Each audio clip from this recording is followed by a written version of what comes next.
मंगलाचरण करते हैं।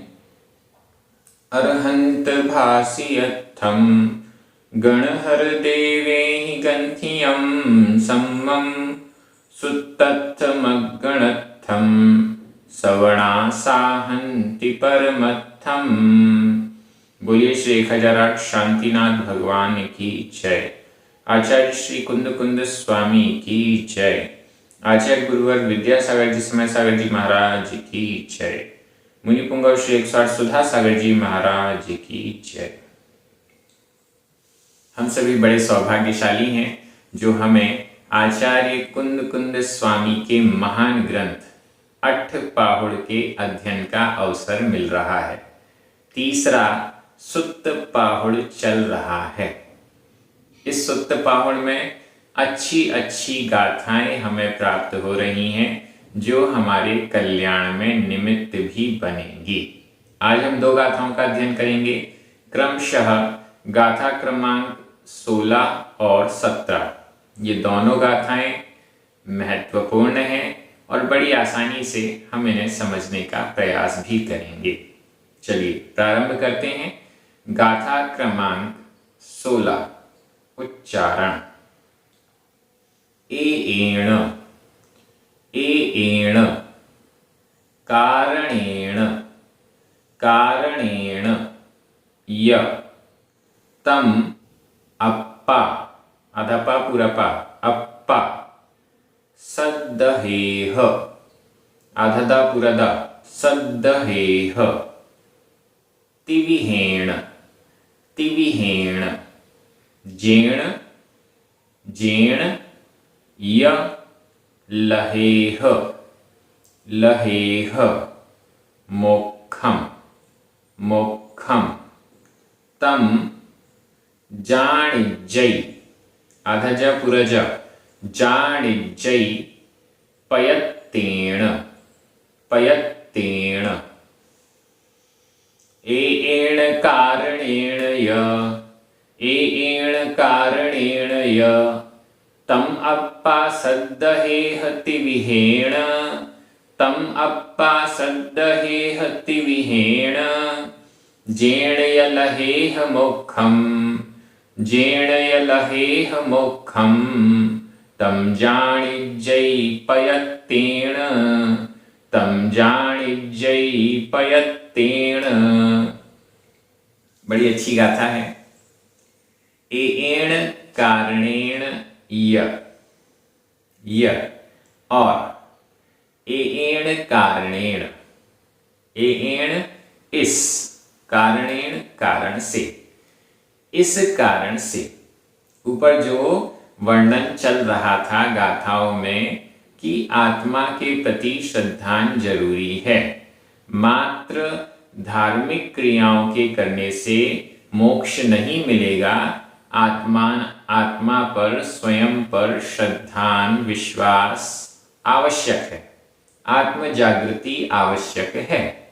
तो यहां पर कह रहे हैं एण कारणेण य और इस कारण से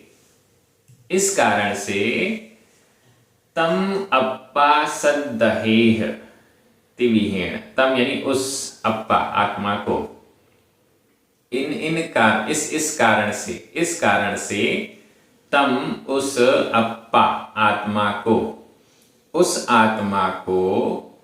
सद्दहेह श्रद्धान करो। हे भव्य जीवों, तुम सभी इस कारण से उस आत्मा को सद्दहेह श्रद्धान करो। सद्दहेह यह विधि एवं आज्ञा काल मध्यम पुरुष बहुवचन का क्रिया रूप है। सद्दहेह श्रद्धान करो, तुम सभी श्रद्धान करो। किस पर श्रद्धान करो? अप्पा आत्मा पर, आत्म स्वरूप पर। आत्मा का जो स्वरूप जिनेंद्र भगवान ने बताया है, शुद्ध बुद्ध ज्ञान दर्शन युक्त कर्म कलंक रहित, वह शुद्ध आत्म तत्व को सद्दहेह, श्रद्धान में लाओ, श्रद्धान करो, उस आत्मा का श्रद्धान करो। कैसे श्रद्धान करो? तिविहेण, ती तीन, विह यानी प्रकार, विध, तिविहेण तीन प्रकार से। अब वो तीन प्रकार मन वचन काय, और भी किसी किसी तीन प्रकार से, उन तीन प्रकारों से, मन वचन काय से आत्मा को सद्दहेह, श्रद्धान करो। क्यों श्रद्धान करना है? क्योंकि आत्मा पर श्रद्धान किए बिना धार्मिक क्रियाओं का पूरा फल हमें नहीं मिलता है। क्योंकि आत्मा पर, स्वयं पर श्रद्धान किए बिना, स्वयं की पहचान किए बिना, स्वयं की जागृति हुए बिना धार्मिक क्रियाओं से मोक्ष की प्राप्ति नहीं हो पाती। धार्मिक क्रियाएं मात्र कुछ सुख सुविधाओं को ही प्रदान कर पाती हैं, मोक्ष नहीं प्रदान कर पाती। इसलिए क्या करना है? अप्पा आत्मा को सद्दहेह, श्रद्धान करो, ऐसा आचार्य कुनकुन स्वामी कह रहे हैं।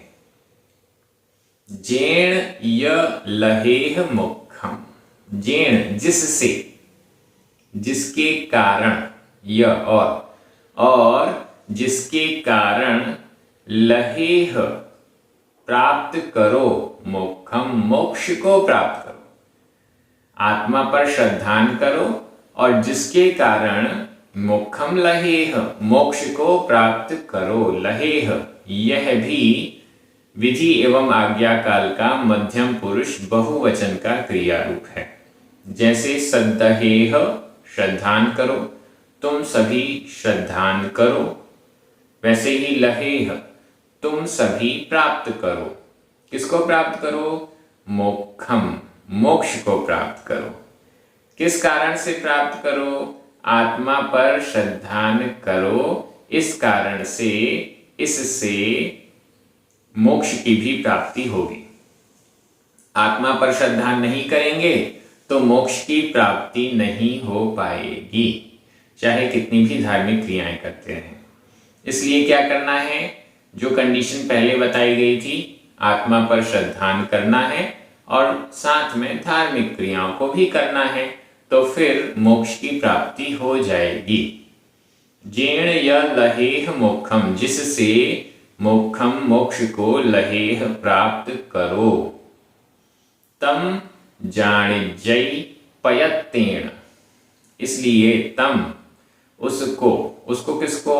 जिसकी बात चल रही है, जिसकी श्रद्धा करने की बात चल रही है, तम उस आत्मा को, जानिजय जानना चाहिए, पयत्तेण प्रयत्न पूर्वक, पयत्तेण प्रयत्न पूर्वक, प्रयास पूर्वक।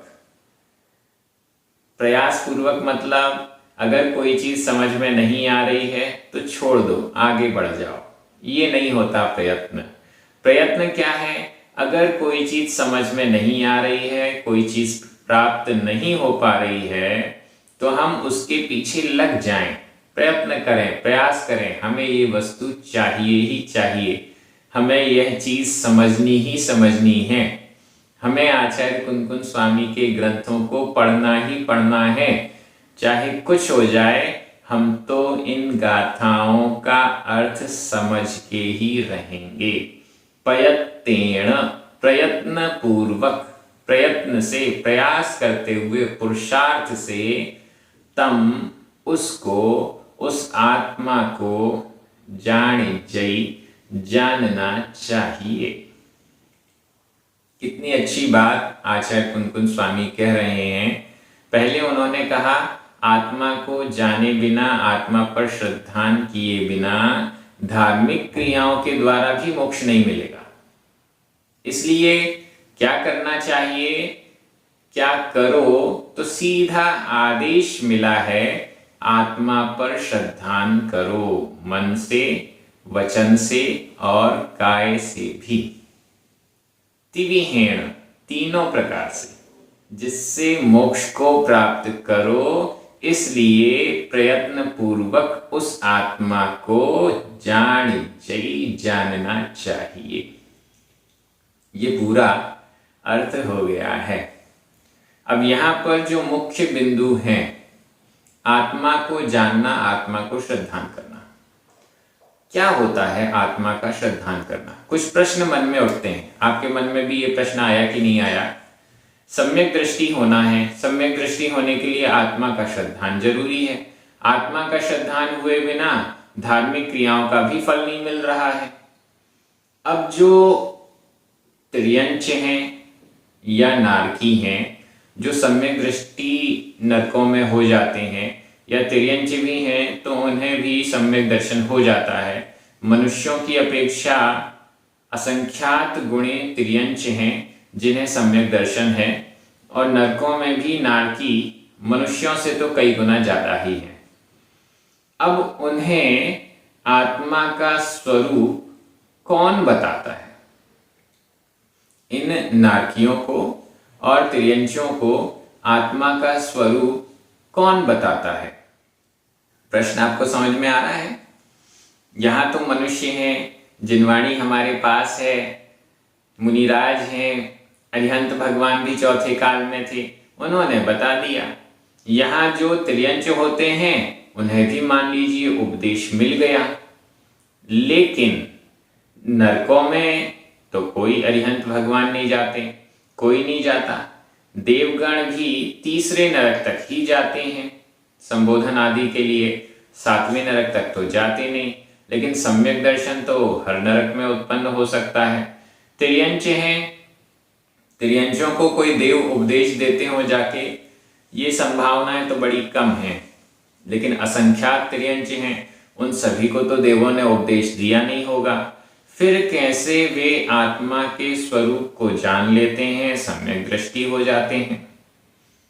जैसा स्वाध्याय हम कर रहे हैं वैसा स्वाध्याय तो वो तिर्यंच करते नहीं हैं। नरकों में तो जिनवाणी मिलने का सवाल ही नहीं है। फिर कैसे वो आत्मा का श्रद्धान कर लेते हैं? यहां आत्मा का श्रद्धान 3 प्रकार से करना है। बहिरात्मा का स्वरूप, अंतरात्मा का स्वरूप। ये जो स्वरूप हम जान रहे हैं, पढ़ रहे हैं, समझ रहे हैं, ये सब कुछ जानकारी या ज्ञान हम प्राप्त कर रहे हैं, लेकिन इसकी श्रद्धा, इस पर विश्वास, ये एक अलग चीज है। वो श्रद्धा और विश्वास नीचे नारकियों को भी हो जाती है और दूर मनुष्य क्षेत्र से दूर तिर्यंचों को भी हो जाती है। इसके कारण ये संभावित है कि पूर्व भाव में जो उपदेश उन्हें मिले हैं उन उपदेशों को वो स्मरण कर लेते हैं, पहली चीज। दूसरी चीज यह भी हो सकती है कि आत्मा का श्रद्धान मतलब पूरा डिटेल्ड नहीं। आत्मा का श्रद्धान मतलब इस शरीर से भिन्न मैं कुछ हूं, इस शरीर से भिन्न मैं हूं, ऐसा श्रद्धान। मैं शरीर नहीं हूं, मैं शरीर नहीं हूं, ये शरीर अलग है और मैं अलग हूं। अब वो मैं आत्मा नाम दें या जीव नाम दें या कोई भी XYZ नाम दें, नाम से फर्क नहीं पड़ता है, लेकिन उसमें ये फीलिंग आ जाती है, ये विश्वास जागृत हो जाता है कि ये जो दिख रहा है शरीर, वह तो मैं नहीं हूं। इसके अलावा ऐसा कुछ हूं जो इस शरीर को नियंत्रित कर रहा है।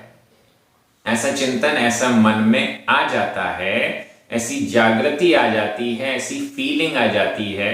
वह आत्मा का साक्षात्कार भी कह सकते हैं उसे। वैसे इतना बड़ा साक्षात्कार तो नहीं है, क्योंकि ये तो सभी को हो सकता है, चौथे गुण स्थान वालों को। ये आत्मा पर श्रद्धान भी हम कह सकते हैं कि शरीर से भिन्न आत्मा पर श्रद्धान करना है। जो स्वरूप डिटेल्ड है वो भले ही उन नरकों में ना मिल पाए, त्रियंशों को ना मिल पाए, लेकिन एक श्रद्धान तो अवश्य हो ही जाता है, हो ही सकता है। तो यहां पर गाथा बहुत अच्छी थी व्याकरण की दृष्टि से। एण, कारणेण, जेण, तिविहेण, पयत्तेण, इन सब में तृतीया विभक्ति का एक वचन है। य ये अव्यय है। तम, अप्पा, मोक्षम ये सभी, तम एक और बार है, ये द्वितीया विभक्ति के एक वचन हैं। सद्दहेह, लहेह ये दोनों ही विधि एवं आज्ञाकाल मध्यम पुरुष बहुवचन के क्रिया रूप हैं। जानिचै यह जानिचै कर्मवाच्य का प्रयोग है। जाना जाता है, तम जानिचै प्रत्यय, उसे जाना जाता है। इज्ज प्रत्यय लगा हुआ है, इससे ये कर्मवाच्य का प्रयोग हो गया है। कर्मवाच्य में यह वर्तमान काल अन्य पुरुष एक वचन का क्रिया रूप है। इसका अर्थ हम भले जानना चाहिए ऐसा अर्थ कर रहे हैं, लेकिन इसका अर्थ लगेगा जानिचै जाना जाता है।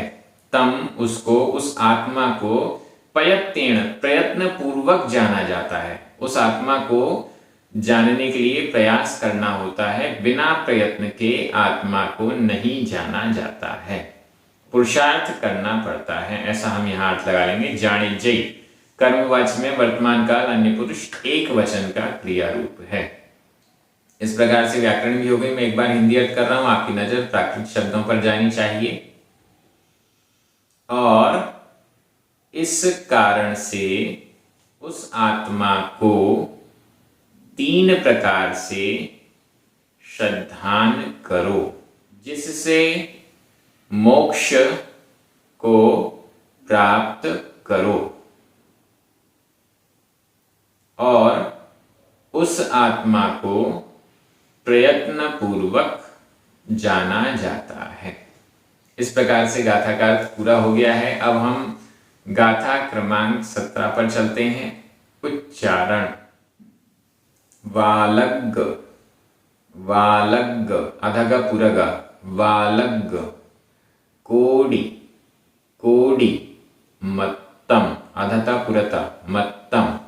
वालग कोडी मत्तम। परिगह, परिगह गहणम, गहणम। ण, ण होई, होई। साहूणम, हा में बड़े ऊ की मात्रा, साहूणम। भुंजेई, भुंजेई।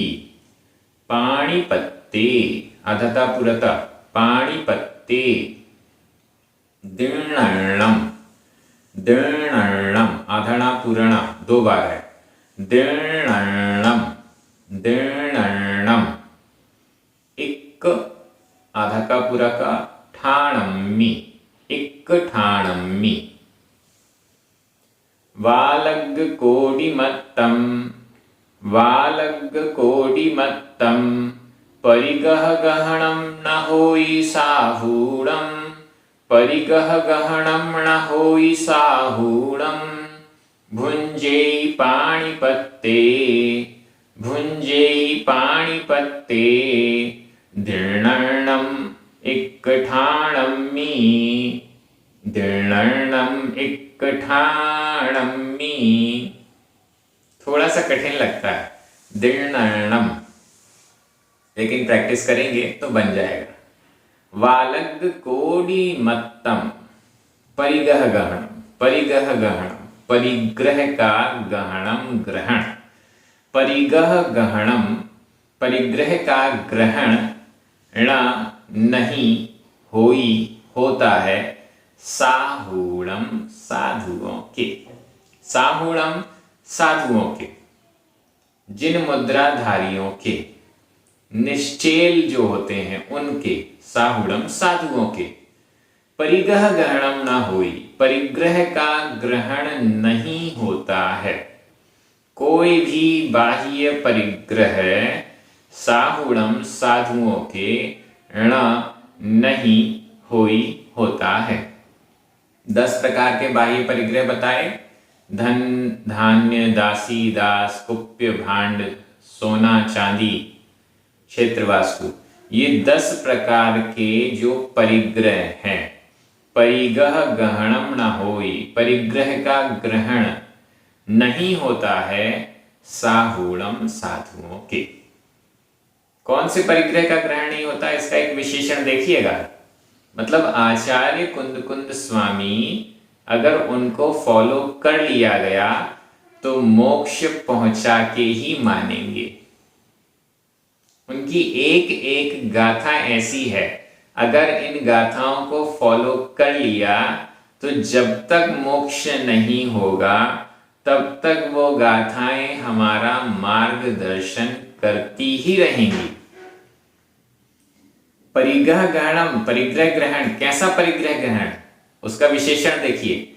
वालग्ग कोडि मत्तम, वालग्ग संधि विच्छेद कर लें, वाल प्लस अग्ग, ला में छोटा आ, अग्ग का छोटा आ, दो छोटे आ मिलकर बड़ा आ हो गया, लेकिन आधा गा पूरा गा ये संयुक्त अक्षर है, और संयुक्त अक्षर से पूर्व जो दीर्घ स्वर होता है वह भी ह्रस्व हो जाता है, छोटा हो जाता है, वापस छोटा हो गया।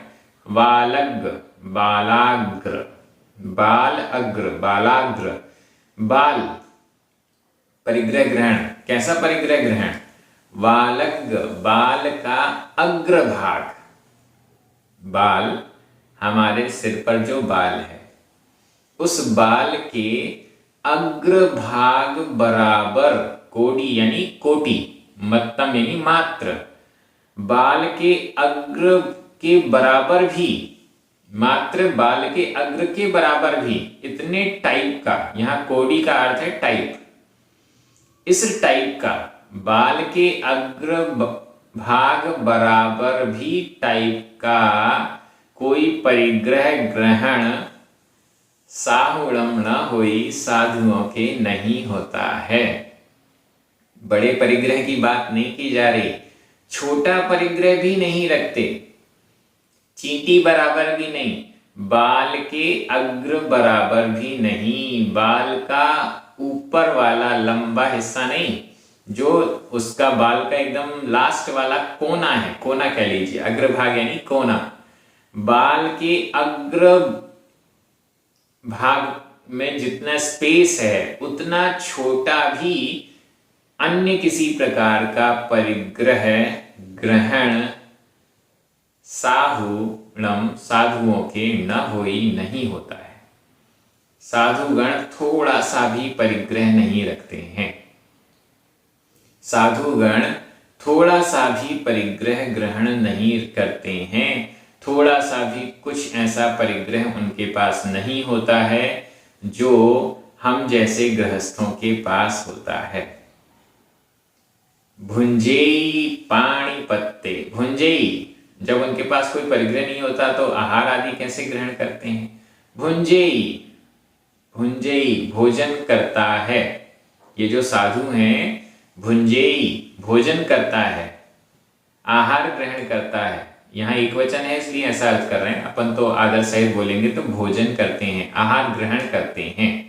भुंजेई आहार ग्रहण करते हैं किसमें, पाणी पत्ते, पाणी पात्र में, हाथ को ही पात्र बनाकर, कोई पात्र उनके पास नहीं होता, चम्मच भी नहीं होती, कटोरा भी नहीं होता, थाली तो होती ही नहीं, ग्लास तो होती ही नहीं, कुछ भी नहीं होता, पाणी पत्ते, पाणी पात्र में, पाणी यानी हाथ, हाथ को ही पात्र बनाकर अंजलि में वो भुंजेई आहार ग्रहण करते हैं। वो भी कैसा, दिण्णम इक्कठाणम, दिण्णम, इसका संधि विच्छेद कर लीजिए, दिण्ण अर्णम, दिण्ण ण में छोटा आ और अर्णम का छोटा आ, ये दोनों छोटे आ मिलकर बड़ा आ हो गया, लेकिन आधाणा और पूर्णाणा ये संयुक्त अक्षर है, संयुक्त अक्षर से पहले अगर कोई दीर्घ स्वर बड़ा स्वर है तो वापस छोटा हो जाएगा, ये प्राकृत का नियम है, तो वापस छोटा हो गया यहां पर। दिण्ण दिया हुआ, अर्णम अन्य, दिया हुआ अन्न वो ग्रहण करते हैं, अन्न मतलब भोज्य पदार्थ, दिया हुआ भोज्य पदार्थ ही वो पाणी पत्ते पाणी पात्र में अपने हाथों की अंजुली में ग्रहण करते हैं और भुंजई उसे ही आहार के रूप में ग्रहण कर लेते हैं।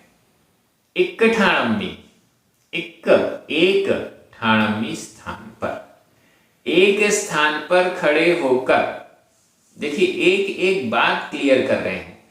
चलो ठीक है, हाथ में ग्रहण करना है तो 10 घरों में जा जाकर थोड़ा सा यहां से, थोड़ा सा वहां से, थोड़ा सा वहां से, ऐसा नहीं चलेगा। इक्क ठाणम्मी, एक स्थान पर, एक ही स्थान पर पहुंचते हैं, वहां पर जो उनकी अंजलि में मिलता है वो उसे ग्रहण कर लेते हैं। वो भी स्वयं नहीं उठाते हैं। दीर्ण अर्णम, दिया हुआ अन्न, दिया हुआ भोज्य पदार्थ। दीर्ण यह भूतकालिक कृदंत का अनियमित प्रयोग है। दिया हुआ, अर्णम अन्य, अन्न यानी भोजन, दिया हुआ भोज्य पदार्थ इक्क ठाणम्मी, एक स्थान पर खड़े होकर या एक स्थान में पाणी पात्र में दीर्णन्नम, दिया हुआ अन्न ही भुंजेई, ग्रहण करते हैं, भोजन करते हैं, आहार के रूप में ग्रहण करते हैं। वो साहुणम, साधुओं के बाल के अग्रभाग बराबर भी कोई परिग्रह का ग्रहण नहीं होता है। तो इसका मतलब क्या है? भोज्य पदार्थ ग्रहण करना अलाउड है साधुओं को। कितना अलाउड है? जितना वो ग्रहण कर सकते हैं। संग्रह करने के लिए अलाउड नहीं है। संग्रह फिर भी नहीं करेंगे। उन्होंने जितना भोजन वो कर सकते हैं उन्होंने कर लिया अपनी अंजलि में, उसके द्वारा अंजलि से उन्होंने अपने मुंह में ग्रहण कर लिया, भोजन कर लिया। लेकिन अब वो चाहें कि अपनी अंजलि में कल के लिए, शाम के लिए, दोपहर के लिए वो भोजन लेकर चले जाएं, ऐसा भी नहीं कर सकते, क्योंकि वो भी परिग्रह मान लिया जाएगा। ऐसा वो नहीं करते। इसलिए इक्क ठाणम्मी, एक स्थान पर एक बार में ही भोजन आहार ग्रहण करते हैं। इतनी अच्छी बातें ऐसे साधु होते हैं। गाथा बहुत क्लियर है व्याकरण की दृष्टि से। बालग कोडिमत्तम, परिगह गहणम, दीर्णर्णम, ये तीनों ही द्वितीया विभक्ति के एक वचन है। ण यह अव्यय है। होई, भुंजेई, ये दोनों ही वर्तमान काल अन्य पुरुष एक वचन के क्रिया रूप हैं। साहूणम षष्ठी विभक्ति का बहुवचन है। पाणिपत्ते इक्क ठाणम्मी सप्तमी विभक्ति का एक वचन है। दीर्ण यह भूतकालिक कृदंत का अनियमित प्रयोग है। एक बार मैं हिंदी अर्थ कर रहा हूं, आपकी नजर प्राकृत शब्दों पर जाएगी। बाल के अग्रभाग बराबर भी परिग्रह का ग्रहण साधुओं के नहीं होता है। साधु तो दिया हुआ अन्न एक स्थान पर पाणी पात्र में ग्रहण करता है। आहार भोजन के निमित्त ग्रहण करता है, या ग्रहण करता है, भोजन करता है, ऐसा कह सकते हैं। इतनी अच्छी अच्छी गाथाएं हमें प्राप्त हो रही हैं। सभी बड़े खुश हैं, आनंदित हैं कि आचार्य कुन-कुन स्वामी को हम समझ पा रहे हैं। एक दूसरे को जरूर प्रेरित कीजिए कि हम यह कंटिन्यू स्वाध्याय कर सकें और अपना समय थोड़ा थोड़ा, मात्र आधे घंटे का यहाँ पर लगाएं और दोनों गाथाएं समझ लें। सभी बहुत अच्छे से अध्ययन कर रहे हैं, सभी को धन्यवाद। जिनवाणी स्तुति कीजिए, 9 बार नमोकार मंत्र पढ़िए। सभी को जय जिनेंद्र।